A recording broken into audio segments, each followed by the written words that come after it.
एक बार की बात है, एक बहुत ही हरा भरा जंगल का बड़ा सा पेड़ था जो एक नदी के किनारे स्थित था। उस पर एक बंदर रहता था। उस पेड़ पर बहुत ही अच्छे अच्छे फल उगते थे। बंदर उन फलों को खाता था और वह बहुत खुश रहता था। एक दिन नदी के किनारे एक मगरमच्छ आया और उसने पेड़ के नीचे आराम करने के लिए बंदर से पूछा। बंदर ने कहा, हाँ भाई, तुम आराम कर सकते हो और यहाँ बहुत ही स्वादिष्ट फल हैं और तुम इनको जितना चाहे उतना खा सकते हो। धीरे धीरे बंदर और मगरमच्छ में दोस्ती बढ़ने लगी। मगरमच्छ रोज़ वहाँ आता और अच्छे अच्छे मीठे मीठे फल खाता। बंदर ने कहा कि मगरमच्छ भाई, आप अपनी पत्नी के लिए भी कुछ फल ले जाइए। उसकी पत्नी ने फल को खाकर बहुत खुशी जताई और कहा कि अगर फल इतने मीठे हैं तो बंदर का दिल भी बहुत मीठा होगा।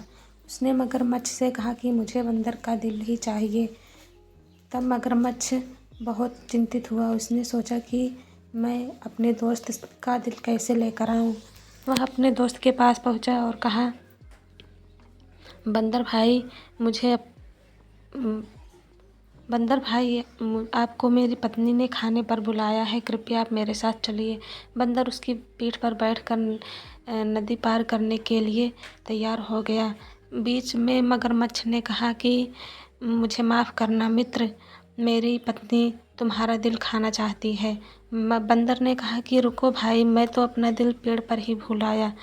तब मगरमच्छ ने कहा कि चलो ठीक है, मैं किनारे पर ले चलता हूँ। और बंदर तुरंत कूदकर पेड़ पर चढ़ गया और कहा कि मगरमच्छ भाई, तुम तो बहुत ही बेवकूफ़ हो।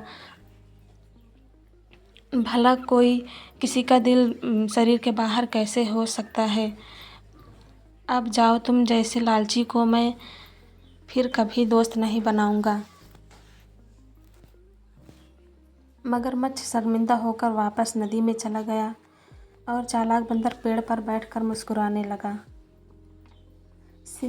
बुद्धिमान और चालाक व्यक्ति हमेशा संकट में रास्ता निकाल ही लेते हैं। लालच हमेशा हानि का कारण बनता है।